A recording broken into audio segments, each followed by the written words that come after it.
Good morning. आप सबको मौर्योत्तर काल पढ़ रहे थे और मौर्योत्तर काल में हमने दो वंशों को पढ़ा। पहला था शुंग वंश, उसके बाद था दूसरा सातवाहन वंश। ठीक है, उन दोनों के बारे में हमने विस्तृत चर्चा की। आज एक तीसरा और वंश लेते हैं जिसका नाम है शक वंश। ठीक है, ये भी शक वंश। ठीक है, अब शक कौन थे, कहां से आए थे, क्या था, कौन राजा था, उन सब की बात अपन आज देखेंगे। ठीक है, तो सबसे पहले बात करते हैं भारतीय स्रोतों में शकों को सिथियन नाम दिया। ठीक है, भारतीय स्रोतों में शकों को क्या नाम दिया, सिथियन। पहली बात करते हैं भारतीय स्रोतों की, शक के बारे में पहली बात करते हैं। भारतीय जो ग्रंथ है, भारतीय जो स्रोत है, भारतीय स्रोत प्राप्त हुए हैं तो उसमें शकों को, यानी शक जो जाति थी उसको, शकों को क्या नाम दिया, सिथियन। क्या नाम दिया, सिथियन।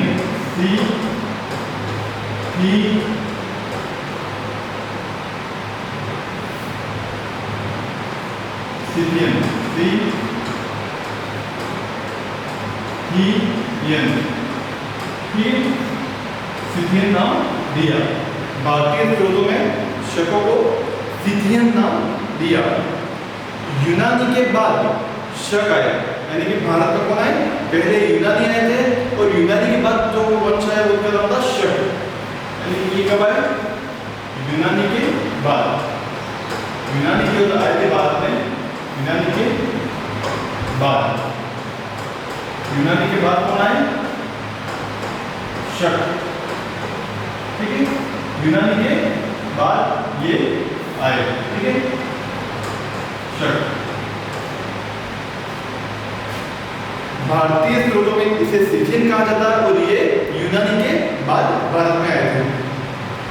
यूनानियों की अपेक्षा शकों का भारत में एक बड़े भाग पर नियंत्रण था। यूनानियों की अपेक्षा शकों का भारत में एक बड़े भाग पर क्या था, नियंत्रण था। यानी कि क्या था, दूसरी बात करें तो भारत की बात करें तो भारत के एक बड़े भाग पर, बड़े भाग पर इनका क्या था, नियंत्रण था। भारत के एक बड़े भाग पर क्या था, इनका नियंत्रण था। चीनी ग्रंथ तथा चीनी लेखकों ने शकों को सही और सही बात कहा। ठीक है, चीनी ग्रंथों में शकों के लिए शब्द यूज हुआ सही। क्या शब्द यूज हुआ, चीनी ग्रंथों में, चीनी ग्रंथों में इनके लिए सही शब्द यूज हुआ। क्या शब्द यूज हुआ, सही। ठीक है, चीनी ग्रंथों में इनके लिए शब्द यूज हुआ सही। क्या, सही बात। ठीक है, ये शब्द यूज किया। भारतीय साहित्य में इनके प्रदेश को शक द्वीप कहा गया है। शकों के जो प्रदेश हैं उनको भारतीय साहित्य में क्या कहा गया, शक द्वीप। ठीक है, चौथी बात करते हैं इनके बारे में।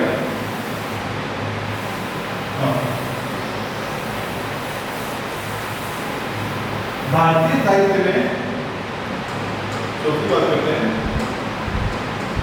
भारतीय साहित्य में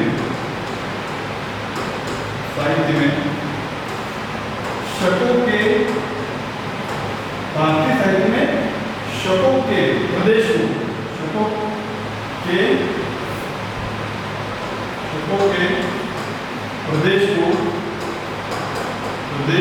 को, क्या कहा गया, शक द्वीप। क्या कहा गया, शक द्वीप कहा गया। ठीक है, शक द्वीप कहा गया। भारतीय साहित्य में शकों के प्रदेश को क्या कहा गया, शक द्वीप कहा गया। ठीक है, शक द्वीप कहाँ गया। अब बात करते हैं, शक 5 शकों में विभक्त थे, जिनमें प्रथम अफगानिस्तान में, दूसरी पंजाब में, तीसरी मथुरा में, चौथी पश्चिम भारत में और पांचवी दक्कन में। ठीक है, शक थे, ठीक है, शक वो 5 भागों में विभक्त थे। शक 5 भागों में विभक्त थे,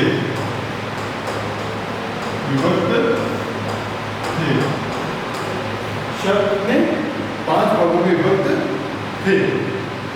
ठीक है, प्रथम जो भाग था अफगानिस्तान में, दूसरा पंजाब में, पहला भाग जो था प्रथम शक थे, प्रथम जो थे वो थे अफगानिस्तान में,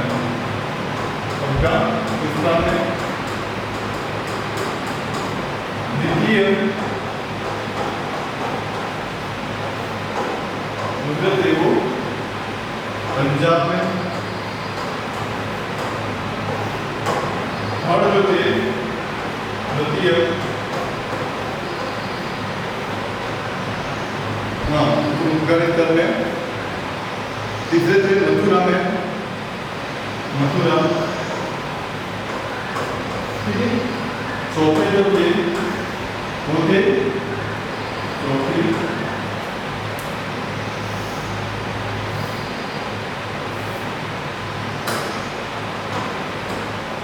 चौथे जो थे वो थे पश्चिमी भारत में,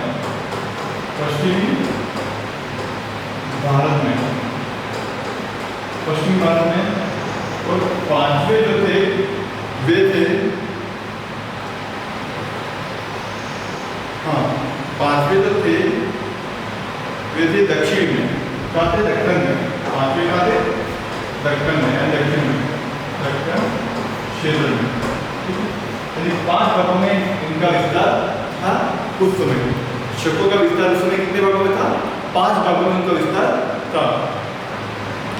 अब हम बात करते हैं, भारत में शक राजा अपने आप को क्षत्रप कहते थे। ठीक है, शक शासकों की भारत में 2 शाखाएं उत्पन्न हुई। पहली बात तो शक राजा अपने आप को क्या कहते थे? क्षत्रप।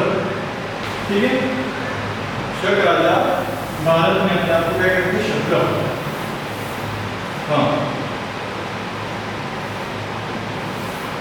पहली बात तो बाकी बात ये, शक राजा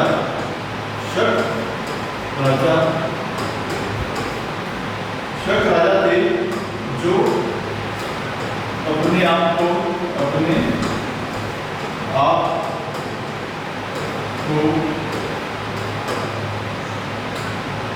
अपने आप को क्षत्रप कहते थे।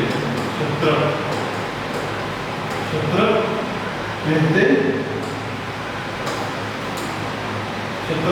कहते थे। शक राजा अपने आप को क्या कहते थे?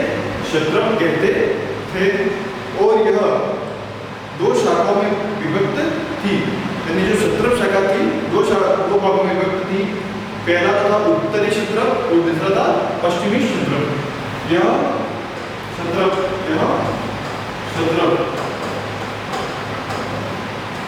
2 शाखाओं में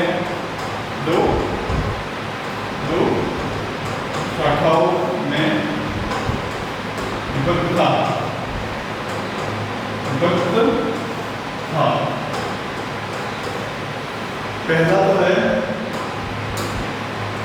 पहला तो है उत्तरी क्षत्रप। पहला तो उत्तरी क्षत्रप, दूसरा है पश्चिमी क्षत्रप। ठीक है, तो जो शक जो थे वो भारत में उत्तरी क्षत्रप कहलाए और दूसरे क्या कहलाए? पश्चिमी क्षत्रप कहलाए। अब ये उत्तरी क्षेत्र में कौन सा क्षेत्र आता है और पश्चिमी क्षेत्र में कौन सा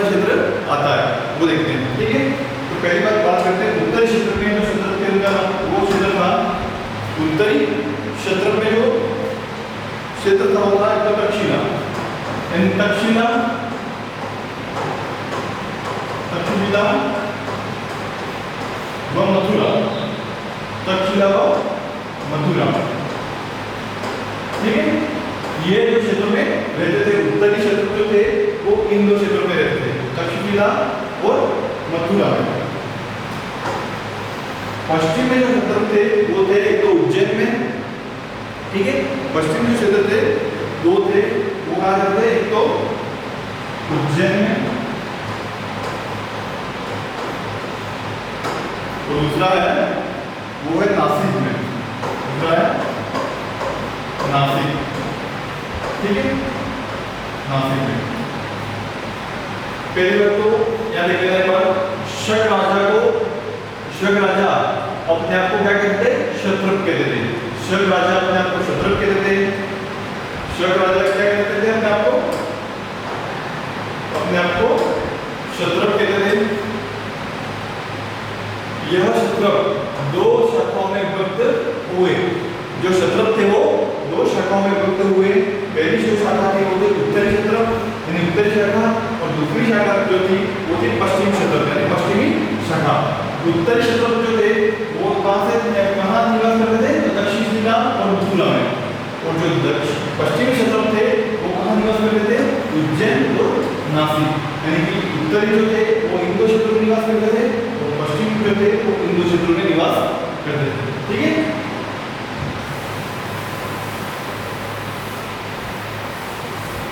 हाँ, आगे की बात करते हैं। पश्चिमी क्षेत्रों को शहरात वंश नासिक का नहपान तथा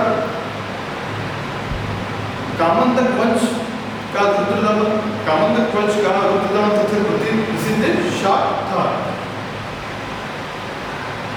दो वंश हुए पश्चिमी क्षेत्र जो थे उसमें शहरतात वंश, कौन सा वंश था, शहरतात वंश।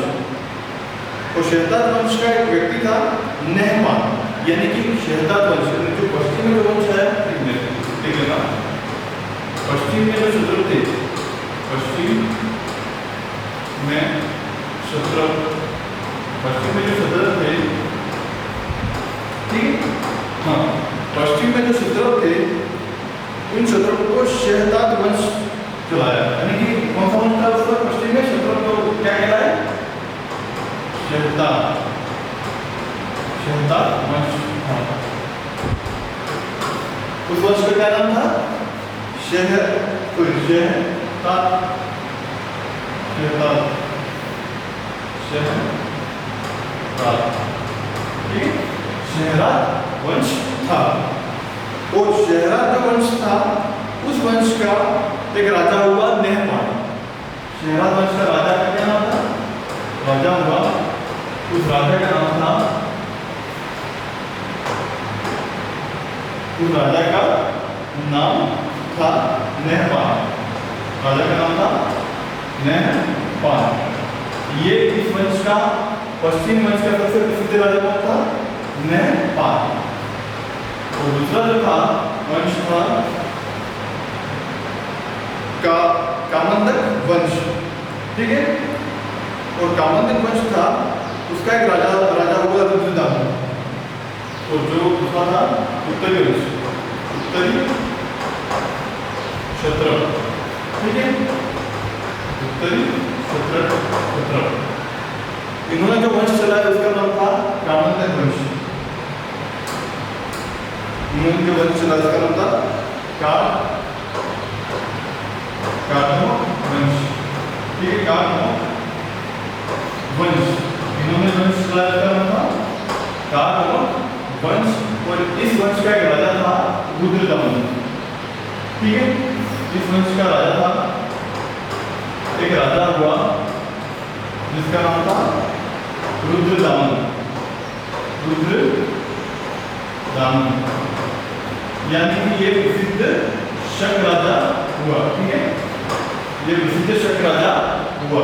तो बात करते हैं सबसे पहले पश्चिम में जो क्षेत्र थे उस क्षेत्रों ने एक वंश चलाया, शहरतात वंश। और उस वंश का एक प्रसिद्ध राजा हुआ जिसका नाम था नहपान। दूसरा जो वंश था उत्तरी क्षेत्र, उन्होंने एक वंश चलाया कामंतक वंश, और उस वंश का राजा था रुद्रदमन शक, ठीक है। ये ये दोनों प्रसिद्ध राजा हुए उस समय।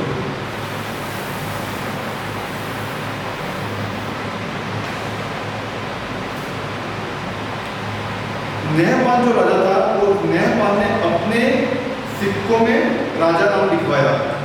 नहपान जो था, नहपान शक, उसने अपने सिक्कों में राजा नाम लिखवाया। इसने इस नहपान जो राजा था, नहपान ने अपने सिक्कों में अपने नहपान ने अपने सिक्कों में अपने सिक्कों में क्या नाम लिखवाया? उन्होंने सिक्के चलवाए और सिक्कों में अपना नाम लिखवाया राजा। क्या नाम लिखवाया? राजा। ठीक है, तो इस नाम के उन्होंने क्या चलाए? सिक्के चलवाए। किसने? नहपान ने। ठीक है, कार्दमक वंश का जो राजा था। पश्चिम भारत में राज्य स्थापित करने वाले शकों ने लंबे समय तक यानी लगभग 4 सदियों तक शासन किया। पश्चिम में जो शक थे उन्होंने लगभग कहा जाता है कि 400 वर्ष तक शासन किया, 4 सदियों तक शासन किया। इन्होंने गुजरात के तटवर्ती समुद्री भाग से व्यापार से काफी लाभ अर्जित किया और बड़ी संख्या में चांदी की मुद्राएं चलाई। इन्होंने पश्चिम में जो शक थे, पश्चिमी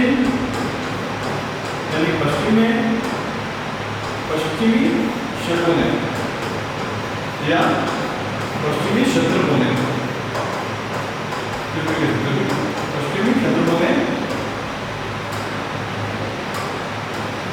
चांदी की मुद्रा चलाई। ठीक है, चांदी की मुद्राएं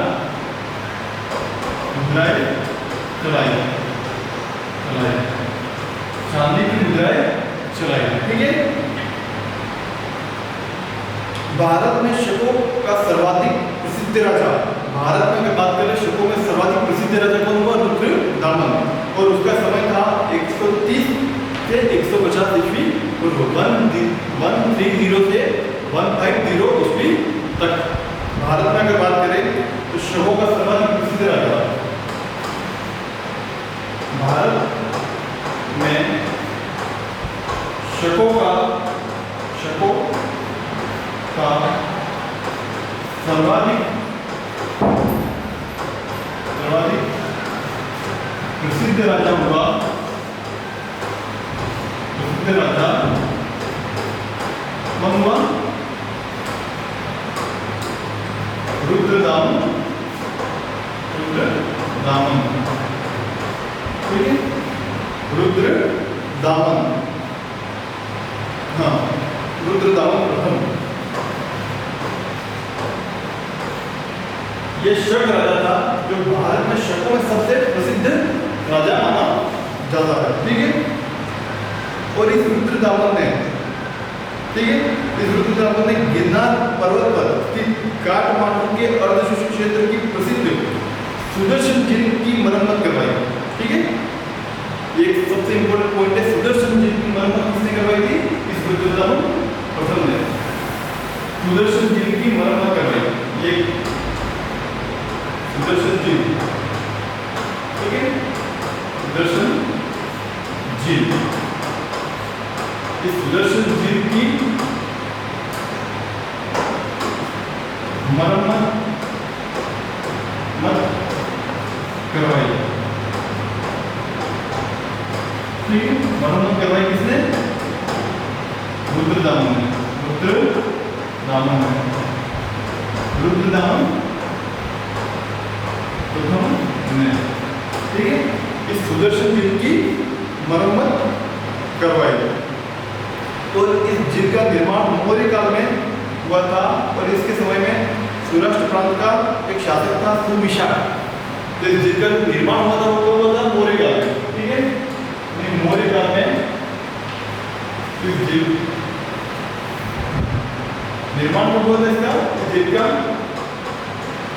मौर्य समय में। ठीक है, मौर्य काल में इसका निर्माण हुआ था।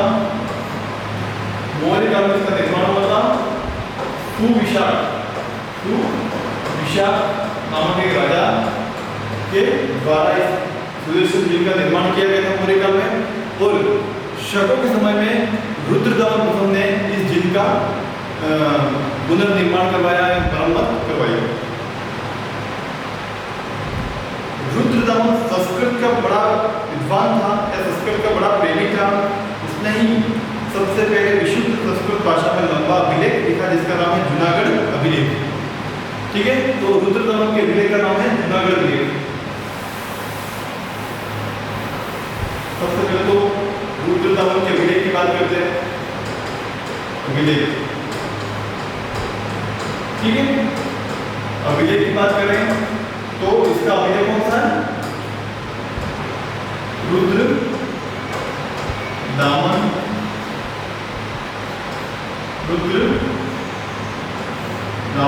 प्रथम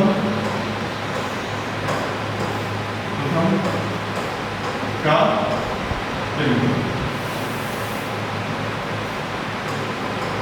रुद्रदमन प्रथम ने एक अभिलेख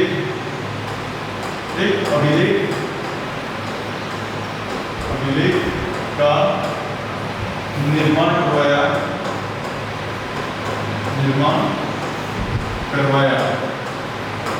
एक अभिलेख का निर्माण करवाया जिसका नाम था